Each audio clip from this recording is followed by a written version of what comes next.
Merienda daw kayo. Ano, nagkukulit daw.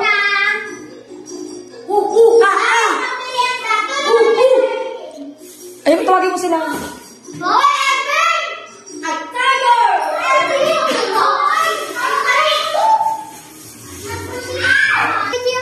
Pwede maglagay ng bigas.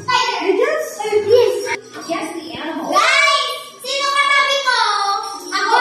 Ako din! Dito na lang si Ray and the labor. Oh, may free merienda pa kayo. Mag-thank you kay tita, ano?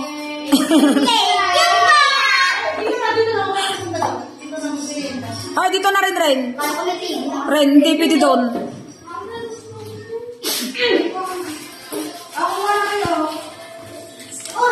Thank you, Ray.